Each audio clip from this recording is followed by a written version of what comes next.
est ressuscité le troisième jour d'entre les morts. Attardons-nous encore, si vous le voulez bien, sur cette vérité. Elle est le fondement de toute notre foi, elle est le sceau qui manifeste que notre Seigneur est véritablement Dieu. Et donc, si notre Seigneur n'était pas ressuscité, dit saint Paul, notre foi serait vaine. Voilà pourquoi il nous faut encore peut-être nous attarder un peu sur cette résurrection et montrer que ça n'est pas un fait inventé. Donc nous allons essayer de montrer d'abord que les apôtres n'ont pas pu se tromper, que les apôtres n'ont pas voulu tromper non plus, ils n'ont pas eu cette volonté d'inventer quelque chose, et même mieux, quand bien même ils auraient voulu tromper, ils ne l'auraient pas pu.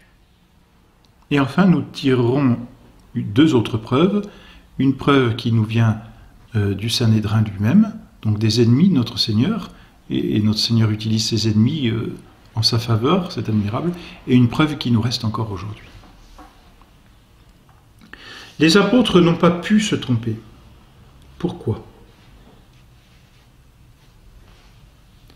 Parce que s'ils s'étaient trompés, cela voudrait dire qu'ils ont ou bien vu une autre personne, qui n'était pas Jésus, ou bien vu un fantôme, c'est-à-dire une apparence, et là cela relèverait peut-être d'un problème psychiatrique, dirions-nous. Mais c'est impossible. Pourquoi? Parce que notre Seigneur ne s'est pas montré qu'une seule fois. Il s'est montré plusieurs fois aux mêmes apôtres. Il s'est montré plusieurs fois dans le temps. C'est-à-dire que notre Seigneur est resté 40 jours sur la terre, et durant ces 40 jours, il a continué à se montrer. Donc ce n'est pas un phénomène paranormal et extraordinaire ou passager. C'est quelque chose qui a duré 40 jours dans le temps, et c'est long 40 jours. Notre Seigneur ne s'est pas montré qu'à ses apôtres, il s'est montré à de nombreuses personnes, et même à des milliers de personnes, jusqu'à plus de 500, nous dit l'Écriture. Donc en se montrant à plusieurs personnes, notre Seigneur atteste non seulement au niveau des apôtres par la quantité de ses apparitions, mais aussi par la quantité des personnes auxquelles il apparaît, notre Seigneur atteste de la vérité de sa résurrection. Notre Seigneur s'est montré en plein jour et dans des circonstances diverses. Donc on ne peut pas dire que ce que les apôtres ont vu, c'est lié à telle ou telle circonstance. On pourrait toujours dire au Cénacle, bon, ils étaient tellement troublés qu'ils ont inventé l'histoire de ce fantôme qui leur est apparu. À la limite, peut-être d'une façon psychologique, on pourrait expliquer cela comme un trouble, pourquoi pas. Mais notre Seigneur s'est montré aussi dans des circonstances tellement différentes que il ôte de ce fait même l'emprise de la médecine, si l'on peut dire, et nous empêche de dire, bon, c'est un problème d'ordre psychique. Notre Seigneur s'est montré en plein jour, vous voyez, dans le jardin. Il s'est montré sur un chemin aux disciples d'Emmaüs. Il a mangé avec ses apôtres. Il est allé sur le bord du lac de Génézareth, où il a préparé le repas, alors que les apôtres étaient occupés à autre chose et peut-être ne pensaient pas tout particulièrement à notre Seigneur, donc ce n'est pas le fruit d'une hallucination. Il s'est montré au jardin des Oliviers, il s'est montré sur le mont des Oliviers. Voilà, notre Seigneur s'est montré un peu partout.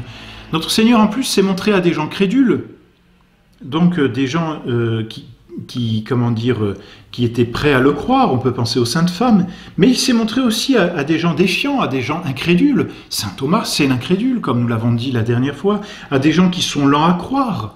On pense aux disciples d'Emmaüs qui ont mis du temps à croire. Donc c'est pas une hallucination, tiens, on a vu, c'est pas un fantôme, on l'a vu brusquement. Non, il a mis du temps à se faire reconnaître. Il s'est fait reconnaître à la fraction du pain. Donc tout l'intervalle qui précède la fraction du pain, c'est pas une mystification des disciples d'Emmaüs. Ils entendent bien un homme à côté d'eux qui leur parle de l'Évangile. Vous voyez, ils sont à 10 000 lieues de penser déjà que c'est notre Seigneur. Il a fallu attendre un certain temps. Il a marché, notre Seigneur, avec eux, n'est-ce pas? Donc toutes ces circonstances, n'est-ce pas, sont telles qu'on voit notre Seigneur encore manger, on le voit parler, on le voit, faire toucher ses cicatrices, on le voit montrer ses mains, montrer son côté, montrer ses pieds. Toutes ces circonstances font que les apôtres n'ont pas pu se tromper. Il y a trop de témoignages qui convergent, et de témoignages tellement divers qui convergent dans le même et unique centre. Donc notre Seigneur est ressuscité et les apôtres n'ont pas pu se tromper. Ça c'est clair. Est-ce que les apôtres ont voulu nous tromper? Non. C'est difficile de penser que les apôtres aient voulu nous tromper. Pourquoi? Tout simplement parce que ils connaissaient notre Seigneur et puis ce sont quand même des Juifs pratiquants, n'est-ce pas, donc qui craignent les châtiments de Dieu. Alors, s'ils avaient voulu tromper, ils auraient eu à encourir les châtiments divins. Et quand on connaît les apôtres, il est difficile de croire qu'ils auraient préféré une supercherie, quitte à encourir un châtiment de Dieu, à la vérité. Donc il est difficile de dire de ce côté, et du côté des apôtres, disons, qu'ils aient voulu tromper. Ensuite, les apôtres ont quand même continué d'endurer des sarcasmes, des souffrances, et ils vont jusqu'à mourir le martyr, n'est-ce pas? Alors, s'ils avaient vraiment voulu tromper, mourir martyr pour simplement une histoire inventée, ça paraît absolument improbable. Donc le martyr des apôtres est en faveur de la vérité de leur témoignage. Et puis, ils n'avaient rien à attendre de notre Seigneur s'ils avaient dit sa résurrection. Si notre Seigneur n'était pas ressuscité, pourquoi les apôtres auraient-ils voulu nous tromper?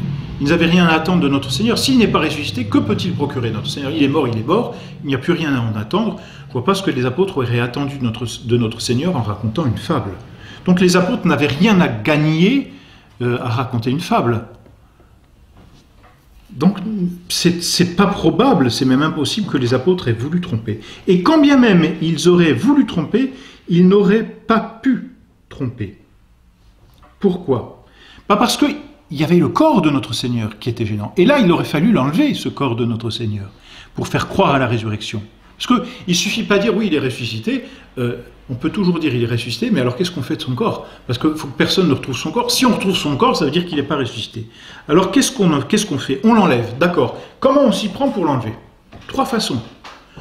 Par artifice, on trouve un moyen de pénétrer dans le tombeau par un passage secret. Ce passage n'existait pas. De fait, et même les soldats le disent, n'en parlent pas, personne n'en parle, et puis aucune trace d'un passage vers ce tombeau. Donc pas d'artifice.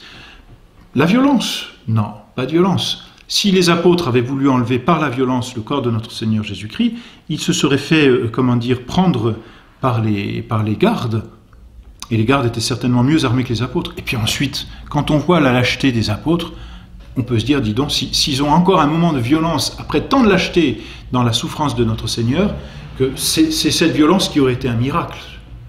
Non, c'était pas du tout dans le tempérament à ce moment-là des apôtres que d'avoir ce coup de violence quand on voit leur faiblesse et leur lâcheté au moment de la passion de notre Seigneur Jésus-Christ. Alors on peut se dire, d'accord, dans ce cas ils ont séduit. Ils ont séduit les gardes en leur offrant de l'or, de l'argent, et puis en disant, écoutez, on prend le corps et vous dites rien. C'est difficile à croire parce que les apôtres sont des hommes pauvres, ce sont des pécheurs. Vous voyez, quand notre Seigneur est mort, ils n'ont plus rien pour vivre et ils sont obligés de repartir à la pêche. Ils n'ont pas d'économie sur laquelle vivre. Donc ils sont dans une pauvreté telle qu'on ne voit pas comment ils auraient pu séduire des gardes. Puis ensuite, pour séduire des gardes dans un tel chantage, il aurait fallu vraiment de l'argent, parce que les gardes ont aussi une autorité, et là c'était les grands prêtres, et ils avaient intérêt à rendre compte aux grands prêtres. Donc les apôtres n'ont pas pu tromper quand bien même ils l'auraient voulu. Et ce qui est intéressant, c'est qu'une autre preuve nous vient des gardes eux-mêmes, là, nous en parlons. Les apôtres n'ont pas pu séduire les gardes, et pourtant les gardes, eux, ont été effrayés, comme nous l'avons dit. Ils sont retournés auprès des grands prêtres pour dire, on a vu deux anges, deux êtres absolument merveilleux nous apparaître, la pierre a été roulée miraculeusement, il y a eu un tremblement de terre, et le corps a disparu. Et alors, les princes des prêtres ont payé les gardes pour qu'ils fassent croire que le corps avait été enlevé. Donc c'est intéressant parce que finalement, l'histoire elle-même nous prouve que les apôtres n'ont pas pu tromper, quand bien même ils auraient voulu nous tromper. Parce que c'est les Juifs qui veulent nous faire croire les apôtres ont trompé. Vous direz, disent les grands prêtres, vous direz, et ils leur demandent de dire un mensonge, vous direz que pendant que vous dormiez, on est venu enlever le corps. Les apôtres sont venus enlever le corps de notre Seigneur. Et saint Augustin, dans une célèbre homélie, les prend à partie. Pourquoi? Si vous dormiez, comment savez-vous que les apôtres sont-ils venus prendre le corps puisque vous dormiez? Et si vous ne dormiez pas, vous étiez armés, comment n'avez-vous pas empêché les apôtres de prendre le corps, eux qui n'étaient pas armés? Donc la vérité du mensonge, si l'on peut dire, n'en apparaît que plus clairement. De sorte que ce mensonge flagrant du Sanhédrin et des gardes est un témoignage aussi de la résurrection de notre Seigneur et de ce que les apôtres n'ont pas inventé une histoire.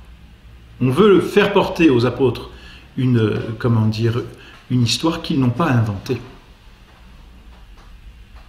Donc notre Seigneur se sert même de ses ennemis pour attester la vérité de sa résurrection. C'est intéressant, par un mensonge flagrant. Notre Seigneur ne veut pas le mensonge, c'est entendu, mais nous l'avions dit à propos du mal, notre Seigneur se sert du mal pour en tirer un plus grand bien. Vous voulez mentir? Mentez, il en restera toujours quelque chose, et ce qu'il en restera ici, c'est cette vérité que je suis ressuscité, parce que vos mensonges sont finalement la preuve de ma résurrection. Et peut-être sommes-nous encore incrédules devant ces témoignages auxquels nous osons à peine adhérer, et je dirais notre siècle tout particulièrement rationaliste, scientiste, qui a besoin de ces preuves scientifiques, mathématiques ou physiques ou chimiques encore, a à son tour une preuve, si l'on peut dire une preuve, en tout cas un témoignage flagrant, et qui est un défi à la science de la résurrection de notre Seigneur, c'est le Saint-Suaire. Les apôtres ont vu ces linges pliés. Il nous en reste un de ce linge. Il nous reste ce Saint-Suaire, c'est-à-dire ce grand drap qui a enveloppé notre Seigneur. Donc notre Seigneur était couché sur ce drap, n'est-ce pas? Et ensuite on rabattait par la tête le drap sur le corps de notre Seigneur. En ressuscitant, notre Seigneur est passé au travers, si on peut dire, de ce drap. On ne sait pas comment ça s'est fait. Et il est parti sans le drap, il n'en avait pas besoin. Il a laissé ce drap, il était plié, les apôtres l'ont vu, on en a parlé. Et ce drap nous a été transmis. Il n'a pas été fabriqué parce que c'est un défi encore actuellement à la science. Donc la science d'aujourd'hui n'est pas capable d'expliquer comment ce Saint-Suaire est fait. Alors, c'est assez drôle aussi parce qu'on a beau traiter aujourd'hui le Moyen-Âge d'obscurantisme, on voudrait faire croire que c'est le Moyen-Âge qui a fait aussi ce linge. Mais alors, on dit d'un côté, c'est de l'obscurantisme, on ne savait rien, maintenant qu'il y a eu les Lumières, on sait tout. Puis d'un autre côté, les Lumières sont incapables d'expliquer quelque chose de merveilleux et de défi pour la science, et on va dire c'est le Moyen-Âge. Donc le Moyen-Âge était plus savant qu'aujourd'hui. Là aussi, paradoxe des ennemis de la foi. Et finalement, le Saint-Suaire est pour nous, pour notre siècle scientifique, je dirais un argument, si l'on peut dire, en faveur de la résurrection de notre Seigneur, et en tout cas un très beau témoignage et un beau défi à la science, une preuve que notre Seigneur est maître de la vie et maître de toute création, c'est le Créateur, c'est le Maître, c'est le Rédempteur de toutes choses, et il nous laisse aujourd'hui encore, puisqu'on peut le vénérer, ce témoignage de sa résurrection. Voilà donc tous ces témoignages qui, quand on les examine sous tous les angles, sont en faveur, et on ne peut pas faire autrement, de la résurrection de notre Seigneur. Ça n'est donc pas un mythe, c'est une vérité historique, c'est le fondement de notre foi. Nous pouvons donc raisonnablement croire que notre Seigneur est Dieu, parce qu'il est ressuscité, et parce qu'il est Dieu, eh bien nous pouvons croire tout ce qu'il a fait durant sa vie, et croire vraiment que notre rédemption a été offerte sur la croix.